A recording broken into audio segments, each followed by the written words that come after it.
Hello kids, welcome to Sangeeta Study Point. Please like this video, share this video and subscribe to my channel and press the bell icon to don't miss my another update. Do more and more comments to support me guys. And today's we have started chapter number 3 Kritika, रीढ़ की हड्डी. Tomorrow we will consult about that CBSE have created chapter number 1. Chapter number 2 discuss later to this chapter completed. First we are completed chapter number 3 रीढ़ की हड्डी जगदीश चंद्र माथुर इसकी रचयिता. सबसे पहले हम समझ लेते हैं इसके अंदर कौन कौन से कलाकार प्रस्तुत हैं इस कहानी में. मैं बता देती हूँ जो इनकी जो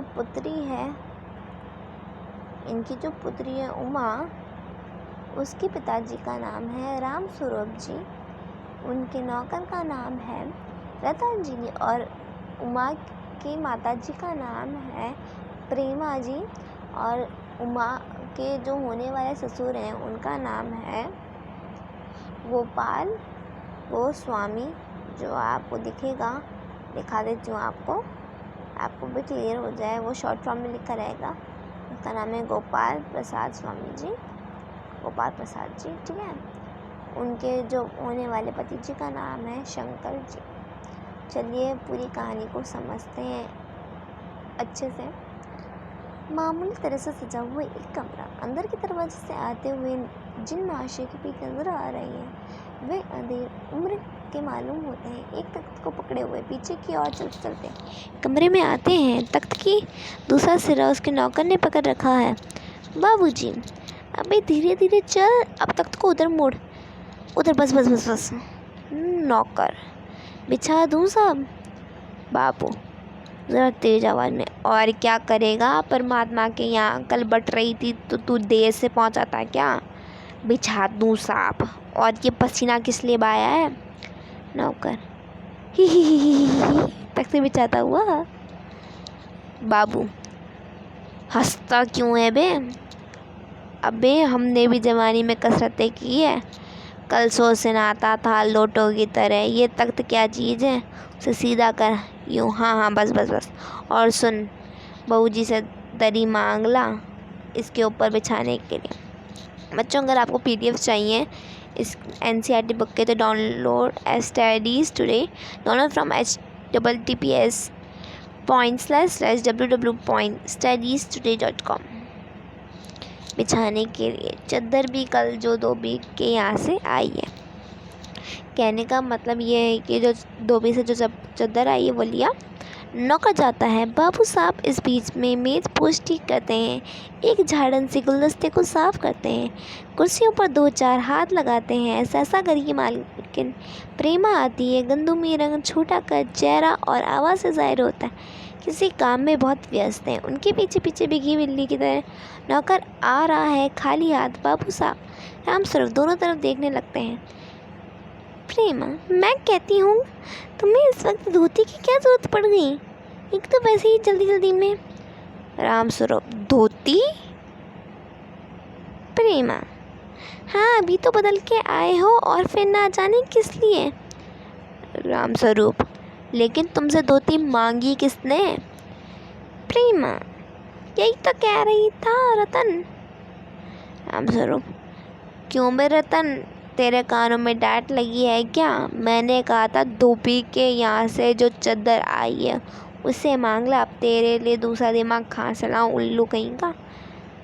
प्रेमा अच्छा जा पूजा वाली कोठरी में लकड़ी के बक्स के ऊपर धुले हुए कपड़े रखे हैं ना, उन्हीं में से एक चद्दर उठा ला. और रतन और दरी. प्रेमा दरी यहीं तो रखी है कोने में, वह पड़ी तो है. राम स्वरूप दरी उठाते हुए. और बीबी जी के कमरे में हारमोनियम उठा ला और सितार भी जल्दी जा. रतन जाता है. पति पत्नी तख्त पर दरी बिछाते हैं. प्रेमा लेकिन वह तुम्हारी लाडली बेटी तो मुंह फुलाए पड़ी है.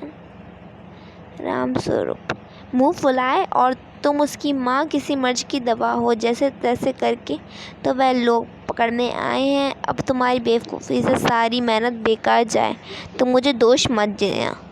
प्रेमा, तो मैं ही क्या करूं, सारे जतन करके तो हार गई। तुम्ही ने उसे पढ़ा लिखा कर इतना सर चढ़ाया है। मेरी समझ में तो ये पढ़ाई लिखाई की जंजाल आते नहीं। अपना ज़माना अच्छा था, आई पढ़ ली, गिनती सीख ली और बहुत हुआ तो स्त्री संबोधन पढ़ लिया। सच पूछो तो स्त्री संबोधन में ऐसी ऐसी बातें लिखी हैं, ऐसी बातें कि तुम्हारे BA MA की पढ़ाई में ना होगी। और आजकल के तो लक्षण के ही अनोखे हैं। राम स्वरूप, ग्रामफोन बाजा होता है ना। प्रेमा, क्यों? राम स्वरूप, 2 तरह का होता है, एक तो आदमी का बनाया हुआ, उसे एक बार चलाकर जब चाहे तो रोक लो, और दूसरा परमात्मा का बनाया हुआ रिकॉर्ड, एक बार चढ़ा तो रुकने का नाम नहीं। प्रेमा, हटो भी, तुम्हें ठिठोली की सूझती रहती है। ये तो होता नहीं कि उस अपनी उमा को राह पर लाते हैं। अब देर ही कितनी रही है उन लोगों के आने में। राम स्वरूप, तो हुआ क्या? प्रेमा, तुम्ही ने तो कहा था कि ज़रा ठीक ठाक करके नीचे लाना। आजकल तो लड़की कितनी सुंदर हो, बिना टीम टाम के भला कौन पूछता है। इसे मारे मैंने तो पाउडर वोडर उसके सामने रखा था, पर उसे तो इन चीज़ों से ना जाने किस जन्म की नफरत है। मेरा कहना था कि आंचल में मुंह लपेट कर लेट गई। भाई मैं बाज आई तुम्हारी इस लड़की से। राम स्वरूप, ना जाने कैसा इसका दिमाग है, वरना आजकल की लड़कियां के सारे तो पाउडर का कारोबार करती हैं। प्रेमा, अरे मैंने तो पहले ही कही था, एंट्रेंस के पास करा देते, लड़की अपनी हाथ रहती और इतनी परेशानी ना उठानी पड़ती। पर तुम तो। राम स्वरूप, बात काट कर चुप चुप दरवाजे में झांकते हुए, तुम्हें कतई अपनी जबान पर काबू नहीं है। कल ही ये बात बता दिया था कि उन सब लोगों के सामने जिक्र और ढंग से होगा, मगर तुम तो अभी से सब कुछ उगले देती हो। उनके आने तक तो ना जाने क्या हाल करोगी। प्रेमा, अच्छा बाबा, मैं ना बोलूँगी, जैसी तुम्हारी मर्जी वो करना, बस मुझे तो मेरा काम बता दो।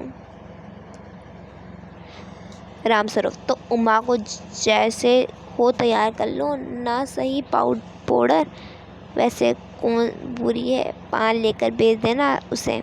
और नाश्ता तो तैयार है ना। रतन का आना आ गया। रतन, इधर ला, इधर बाजा नीचे रख दे, चद्दर खोल, पकड़ तो ज़रा उधर से, चद्दर बिछाते हैं। प्रेमा, नाश्ता तो तैयार है, मिठाई तो वह लोग ज़्यादा खाएंगे नहीं, कुछ नमकीन चीज़ें बना दी है, फल रखे ही हैं, चाय तैयार है और टोस्ट भी है, मगर हाँ मक्खन तो आया ही नहीं। राम स्वरूप, क्या कहा? मक्खन नहीं आया? तुम्हें भी किस वक्त याद है? जानती हो मक्खन वाले की दुकान दूर है, पर तुम्हें तो ठीक वक्त मेरे कोई पास सूझती ही नहीं। अब बताओ, रतन मक्खन लाए कि यहाँ का काम करें? दफ्तर की चपरासी से कहा था आने के लिए, 100 नखरों के मारे। प्रेमा, यहाँ का काम कौन सा ज़्यादा है? कमरा तो सब ठीक ठाक ही है, बाजा सितार आ ही गया है, नाश्ता यहाँ बराबर वाले कमरे में ट्रे में रखा हुआ है, 100 तो मैं पकड़ा दूँगी, एक आध चीज़ खुद ले आना। इतनी देर में रतन मक्खन ले ही आएगा, 2 आदमी ही तो हैं। राम स्वरूप, हाँ, एक तो बाबू गोपाल प्रसाद और दूसरा खुद लड़का। देखो, उमा से कह देना कि ज़रा करीने से आए, ये लोग ज़रा ऐसे ही हैं, गुस्से तो मुझे बहुत आता है इनके दज्ञानसो ख्यालों पर। खुद पढ़े लिखे हैं, वकील हैं, सभा सोसाइटियों में जाते हैं, मगर लड़की चाहते हैं ऐसी कि ज़्यादा पढ़ी लिखी ना हो। प्रेमा, और लड़का? राम स्वरूप, बताया था तुम्हें, बाप शेर है तो लड़का सवा शेर। बीएससी के बाद लखनऊ में ही तो पढ़ा है, मेडिकल कॉलेज में। कहता है कि शादी का सवाल दूसरा है, तालीम का दूसरा। क्या करूं, मजबूरी है, मतलब अपना ही, वरना इन लड़कों और इनके बापों ऐसी कोरी कोरी सुनाता कि ये भी। रतन, जो अब तक दरवाजे के पास चुपचाप खड़ा हुआ है, जल्दी जल्दी। बाबूजी बाबूजी। रामस्वरूप, क्या है? रतन, कोई आते हैं। रामस्वरूप दरवाजे से बाहर जाकर जल्दी मुंह अंदर करते हुए, अरे ए प्रेमा, वे आ भी गए। नौकर पर नजर पड़ते ही है, अरे तू यहीं खड़ा है बेवकूफ़ को, गया नहीं मक्खन लाने? सब चौपट कर दिया, अभी उधर से नहीं अंदर के दरवाजे से जा। नौकर अंदर जाता है, और तुम जल्दी करो प्रेमा, उमा को समझा देना, थोड़ा सा गा देगी। प्रेमा जल्दी से अंदर की तरफ आती है, उसकी धोती ज़मीन पर रखे हुए बाजे से अटक जाती है। प्रेमा, ये बाजा मैं नीचे ही रख गया, कमबख्त कहीं का। रामस्वरूप, तुम जाओ, मैं रखे देता हूँ, जल्दी। प्रेमा जाती है। बाबा। रामस्वरूप बाजा उठाकर रखते हैं किवाड़ों पर दस्तक। रामस्वरूप, आइए, आइए। बाबू गोपाल प्रसाद और उनके लड़के शंकर का आना आंखों से लोक चतुराई टपकती है। आवाज़ से मालूम होता है कि काफ़ी अनुभवी और फितरती माश है। उनका लड़का कुछ खीस निपोड़ने वाला नौजवानों में से है। आवाज़ पतली और खिसखसाई भरी, झुकी कमर इनकी खासियत है। रामस्वरूप अपने दोनों हाथ मलते हैं। हाँ, इधर तशरीफ़ लाइए, इधर। बाबू गोपाल प्रसाद बैठते हैं, मगर बैंत गिर पड़ता है। रामस्वरूप, ये बैंत लाइए, मुझे दीजिए। कोने में रख देते हैं, सब बैठते हैं। मकान ढूंढने में तकलीफ़ तो नहीं हुई?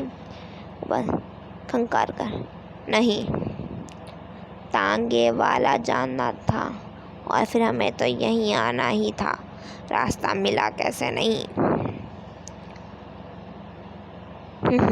रामस्वरूप, ये तो आपकी बड़ी मेहरबानी है, मैंने आपको तकलीफ़ तो दी। गोपाल प्रसाद स्वामी जी, अरे नहीं, जैसा मेरा काम वैसा आपका काम। आखिर लड़के की शादी तो करनी ही है, बल्कि यूँ कहिए कि मैंने आपके लिए खासी परेशानी कर दी। रामस्वरूप, ये लीजिए, आप तो मुझे कांटों में घसीटने लगे, हम तो आपके सेवक ही हैं। थोड़ी देर बाद लड़के की और मुखातिब होकर, और कहिए शंकर बाबू, कितने दिनों की छुट्टियां हैं? शंकर जी, कॉलेज की तो छुट्टियां नहीं हैं, वीकेंड में चला आया था।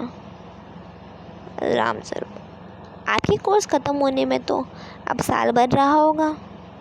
शंकर जी, यही कुछ साल 2 साल। रामस्वरूप, साल 2 साल? शंकर, जी, 1 आध साल का मार्जिन रखता हूँ। गोपाल प्रसाद, बात ये है साहब कि ये शंकर 1 साल बीमार हो गया था, क्या बताएं, इन लोगों की इस उम्र में सारी बीमारियां सताती है। हमारा ज़माना था कि स्कूल में आकर दर्जन उड़ा जाते थे, मगर फिर जो खाने बैठते वैसी की वैसी ही। रामस्वरूप, कचौड़ियाँ भी तो ज़माने में पैसे की 2 आती थी। गोपाल प्रसाद, जनाब, ये हाल था कि 4 पैसे में ढेर सी भलाई आती थी, और अकेले 2 आने के हजम करने की ताकत थी अकेले। और अब तो बहुतेरे खेल वगैरह भी होते हैं स्कूल में। तब ना कोई वॉलीबॉल जानता था, ना टेनिस, ना बैडमिंटन, बस सभी हॉकी या क्रिकेट कुछ लोग खेला करते थे। मगर मजाल है कि कोई कह जाता है कि ये लड़का कमज़ोर है। शंकर और रामस्वरूप खीसे निपोड़ते हैं। रामस्वरूप, जी हाँ, जी हाँ, उस जमाने की बात ही दूसरी थी।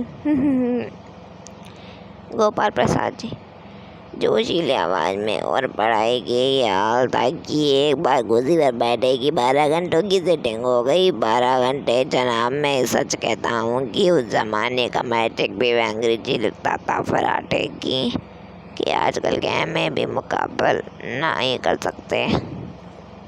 रामस्वरूप, जी हाँ, ये तो है ही। गोपाल प्रसाद ही माफ कीजिए बाबू रामस्वरूप, उस जमाने की जब भी याद आती है अपने को जब्त करना मुश्किल हो जाता है। रामस्वरूप, हाँ, जी हाँ, वो तो रंगीन ज़माना था। रंगीन ज़माना। शंकर भी ही करता है। गोपाल प्रसाद एक साथ अपनी आवाज़ और तरीका बदलते हुए। अच्छा, तो साहब बिजनेस की बातचीत हो जाए। राम चौकर बिजनेस समझकर, ओ अच्छा, लेकिन ज़रा नाश्ता तो कर लीजिए। उठते हैं। गोपाल प्रसाद, ये सब आप क्यों तकलीफ़ करते हैं? रामस्वरूप, तकलीफ़ किस बात की? ये तो मेरी बड़ी तकदीर है कि आप मेरे यहाँ तशरीफ़ लाए, वरना मैं किस काबिल हूँ। माफ़ कीजिएगा, ज़रा अभी हाजिर हुआ, अंदर जाते हैं। गोपाल प्रसाद थोड़ी देर बाद दबी आवाज़ में, आदमी तो भला है, मकान से हैसियत भी पूरी नहीं मालूम होती। पता चले लड़की कैसी है जी। कुछ कार का इधर उधर देखता है। क्या हुआ? शंकर, कुछ नहीं। चुप कर क्यों बैठे हो? ब्याह तक करने आए हो? कभी कमर सीधी करके बैठो, तुम्हारे दोस्त ठीक कहते हैं कि शंकर के बैकबोन। इतने में बाबू रामस्वरूप आते हैं, हाथ में चाय की ट्रे लिए हुए मेज पर रख देते हैं। गोपाल प्रसाद, आखिर आप माने नहीं? रामस्वरूप चाय प्याले में डालते हुए, आप विलायती चाय पसंद है या हिंदुस्तानी? गोपाल प्रसाद, नहीं साहब, मुझे आधा दूध और आधी चाय दीजिए और ज़रा चीनी ज़्यादा डाल दीजिएगा। मुझे तो भाई ये नया फैशन पसंद नहीं। एक तो वैसे ही चाय में पानी काफ़ी होता है और फिर चीनी भी नाम की डाले जाए तो जायका क्या रहेगा? रामस्वरूप, कहते तो आप सही हैं। प्याला पकड़ते हैं। शंकर खंकार कर, सुना है सरकार अब ज़्यादा चीनी लेने वालों पर टैक्स लगाएगी। गोपाल प्रसाद चाय पीते हुए, सरकार जो चाहे सो कर ले, पर अगर आमदनी करनी हो तो सरकार को बस एक ही टैक्स लगाना चाहिए। रामस्वरूप शंकर को प्याला पकड़ाते हुए, वह क्या? गोपाल, खूबसूरती पर टैक्स। रामस्वरूप और शंकर हंस पड़ते हैं। मजाक नहीं साहब, ये ऐसा टैक्स है जनाब की देने वाला चू भी नहीं करेगा, बस शर्त ये है कि हर एक औरत पर ये छूट दिया जाएगा वह अपनी खूबसूरती को स्टैंडर्ड्स के माफिक अपने ऊपर टैक्स तय कर लें, फिर देखिए सरकार कैसी आमदनी बढ़ती है। रामस्वरूप जोर से हंसते हुए, वाह वाह वाह वाह वाह वाह, खूब सोच,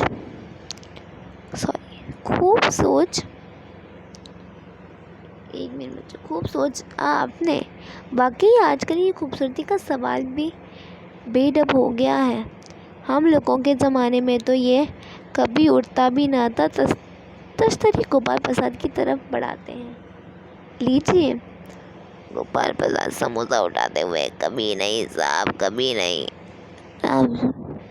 शंकर की तरफ मुखातिब होकर, आपका क्या ख्याल है शंकर बाबू, किस मामले में? रामस्वरूप, यही कि शादी तय करने में खूबसूरती का हिस्सा कितना होना चाहिए। गोपाल प्रसाद बीच में ही, ये बात दूसरी है बाबू रामस्वरूप, मैंने आपसे पहले भी कहा था लड़की की खूबसूरत होना निहायत ज़रूरी है, कैसे भी हो, चाहे पाउडर वगैरह लगाए चाहे वैसे ही। बात ये है कि आप मान भी चाहे मगर घर की औरतें तो राज़ी नहीं होती। आपकी लड़की तो ठीक है ना? रामस्वरूप, जी हाँ, वह तो अभी आप देख लीजिएगा। गोपाल प्रसाद जी देखना क्या? देखना क्या, जब आपसे इतनी बातचीत हो चुकी है तब तो ये रस्म ही समझिए। आगे का चैप्टर हम बाद में पढ़ेंगे, तो आज के लिए इतना ही। Bye, stay safe, stay care, bye. अगर आपको वीडियो पसंद आया तो प्लीज़ लाइक कीजिएगा, और मेरी वॉइस कैसी लगी वो भी ज़रूर बताइए कमेंट्स में। बाय।